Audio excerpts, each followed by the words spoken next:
Depuis le 22 septembre dernier, l'armée israélienne livre une guerre sans merci au Hezbollah libanais. Les civils se retrouvent sous les bombes. Beaucoup ont fait le choix de fuir et de tout abandonner. Aujourd'hui, ils ont besoin d'aide et nous en parlons avec mon invité.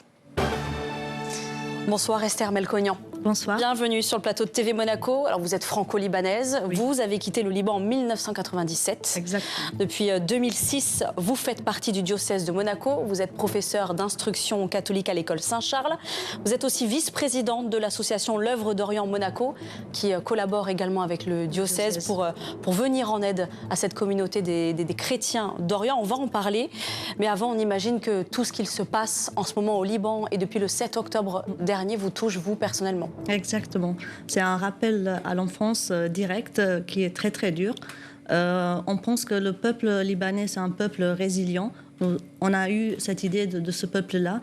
Mais aujourd'hui, on a envie de dire, les Libanais, nous n'en pouvons plus de vivre dans cette peur continuelle de guerre et d'inquiétude.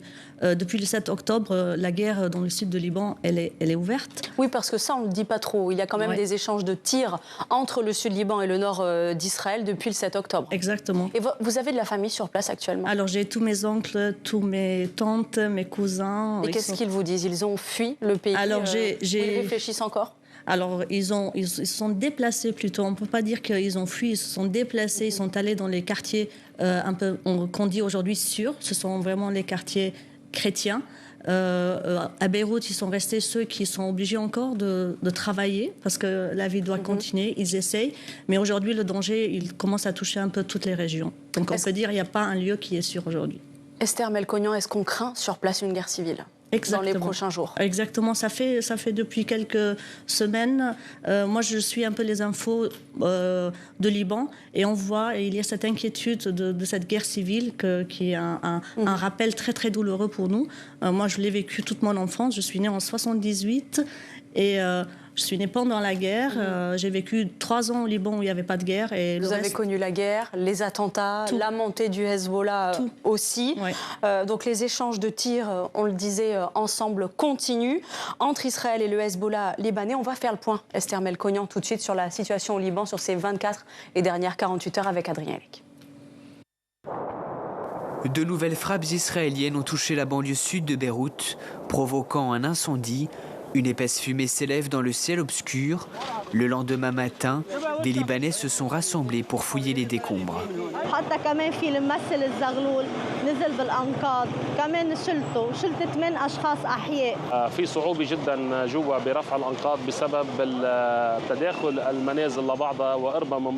Sur ces images diffusées par l'armée israélienne, on y voit des soldats poursuivre leurs opérations au Liban. Hier, l'armée a annoncé avoir frappé environ 300 cibles du Hezbollah au Liban. Au cours des dernières 24 heures, ce bâtiment s'est effondré dans le quartier de Shia. Tsahal affirme que le Hezbollah utilisait un établissement médical pour stocker un demi-milliard de dollars. L'hôpital de Sel a ouvert ses portes aux journalistes. Son directeur réfute ces accusations.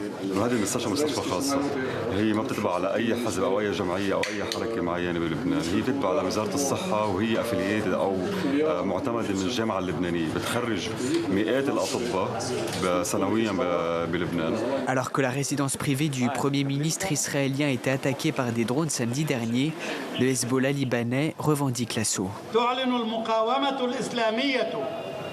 عن مسؤوليتها الكاملة والتامة والحصرية عن عملية قيسارية واستهداف منزل مجرم الحرب وزعيم الفاشية الصهيونية نتنياهو. En près d'un mois, 1552 personnes sont mortes dans les frappes israéliennes au Liban, d'après un décompte de l'AFP. Vous les avez connus, ces images, Esther Melkonian, d'immeubles touchés, d'armes, de guerre. Qu'est-ce que ça évoque chez vous, ce qu'on vient de voir? C'est un trauma qui se réveille. J'ai passé, depuis que je suis arrivée en France, j'ai passé beaucoup d'années à essayer de vaincre cette peur qui laisse. Les bombardements, ce sont des bruits qu'on n'oublie jamais. Aujourd'hui, j'ai mis beaucoup de temps. J'ai aussi été suivie pour un peu canaliser les peurs. Un petit bruit, ça peut faire sursaut. Vous faites des cauchemars? Oui. Là, ça fait depuis quelques semaines, je suis accro un peu au téléphone, au réseau. Je dors avec les images, je me réveille avec les images. Je crois que tous les Libanais de ma génération, même celle d'avant, ils ont connu la guerre. Et on avait tous un espoir que la nouvelle génération ne la connaisse pas. Mais malheureusement, on réalise que l'humain se répète et on n'apprend pas de ce qu'on a fait comme erreur. On a l'impression que vous culpabilisez quand vous dites ça. Oui, parce qu'on se dit, qu'est-ce qu'on a apporté pour changer cela, ou pour empêcher que cela arrive. Mais je n'ai pas de réponse. On se sent, tous les Libanais aujourd'hui, impuissants. On regarde les images, on se réveille le matin, le premier geste, c'est de voir ce qui se passe. Et puis en même temps, on doit continuer de vivre. On doit continuer d'être présent là où nous sommes. Et je vous assure, c'est un sentiment confus parfois dans des journées où on se dit, je ne sais pas où je suis, on essaie de sourire. On s'imagine ce qu'il se passe sur place. Voilà. Et puis tout revient. La Esther, petite fille, qui a vécu ces combats dans les années 80, les années 90, avant de quitter le Liban en 2006, est-ce qu'elle a été soulagée par la mort d'Hassan Nasrallah fin septembre dernier? Alors, je vais vous dire sincèrement, oui. Parce que je me suis réveillée, quand la mémoire se réveille dans l'enfance, avec cette image de terreur qui régnait sur nous. Vous viviez avec une épée de Damoclès sur la tête en pensant au Hezbollah quotidiennement. Oui, moi j'ai connu quand même Beyrouth, Est-Ouest, on n'y va pas. Les quartiers chrétiens, les quartiers musulmans. Et j'avais cru qu'on était fini de ça. Mais ça fait quelques années quand même, ce son de cloche, de terreur revient. Et le jour où il y a eu l'annonce, désolée, j'étais partagée. Je me suis retrouvée d'une fille de 13 ans et je dis, ouf.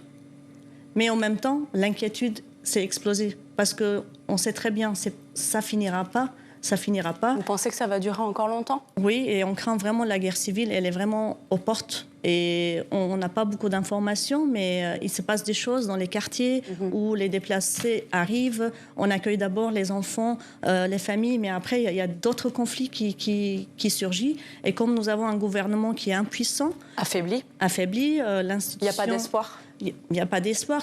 Aujourd'hui, c'est toutes les institutions qui s'occupent des déplacés, qui s'occupent de la situation. Ce sont des institutions privées, ce sont des institutions catholiques, ce sont des religieux, ce sont des églises qui s'ouvrent, qui accueillent, ce sont des familles privées qui aident. Donc nous avons un gouvernement qui est impuissant et elle est paralysée. De quoi les gens ont besoin là-bas, le plus besoin? Alors, certes, l'aide matérielle, ça c'est certainement, on a besoin de l'aide matérielle. C'est-à-dire des vêtements Des vêtements, bientôt l'hiver arrive au Liban, surtout des lieux, parce qu'aujourd'hui toutes les écoles publiques ont accueilli les réfugiés et du coup les écoles ne vont pas s'ouvrir parce qu'on n'a pas d'autres alternatives. Et puis bien sûr ils ont besoin de nourriture. Aujourd'hui on craint la pénurie des médicaments aussi au Liban. Et on peut les aider avec cette association que vous vice-présidez, l'œuvre d'Orient, la branche de Monaco? Alors, la branche de Monaco, oui, on peut aider en faisant des dons. L'œuvre d'Orient a été créée en 2015, justement pour venir en aide à tous ces peuples qui subissent des guerres, des souffrances. Et le but, c'est aussi aider dans la santé, dans l'éducation, dans la prière aussi. D'ailleurs, Monseigneur David a lancé l'appel aux dons d'abord par la prière. Archevêque de Monaco. Oui. Et c'était le dimanche dernier. Toutes les paroisses, ils ont fait un moment de prière et qui ont suivi avec un moment de collecte de dons. Et notre association en particulier va aider aussi l'éducation. Nous, on pense aux enfants, à l'avenir de ces enfants. Moi, j'étais privée de l'école pendant des années dans mon enfance. Je pense qu'un enfant, dans ces moments-là, il a besoin de garder le lien de l'autre et de voir que sa vie peut continuer malgré le bombardement. Et moi, c'est ce qui m'a manqué personnellement. Donc aujourd'hui, les dons qu'on va recevoir iront à une congrégation des sœurs des 5 heures de Jésus et de Marie qui vient en aide pour garder les écoles catholiques, les écoles semi-privées ouvertes pour ouvrir l'éducation. Parce que l'éducation au Liban, c'est le centre. Alors justement, Esther Melkonian, on est un petit peu pris par le temps. Oui. Mais pour votre association, on peut faire un don à cette adresse qui s'affiche sur votre écran, œuvre-d'orient.fr. On peut faire un don du montant que l'on veut. Oui. Et ce sera, on imagine, redistribué à cette population sur place et à ces enfants dont vous parliez à l'instant. Merci beaucoup, Esther Melkonian, d'avoir répondu à nos questions et pour votre témoignage. Merci. Voilà, c'est la fin de ce journal. Merci de suivre l'actualité de Monaco et de sa région sur TV5 Monde. Je vous souhaite de passer une excellente soirée et à demain.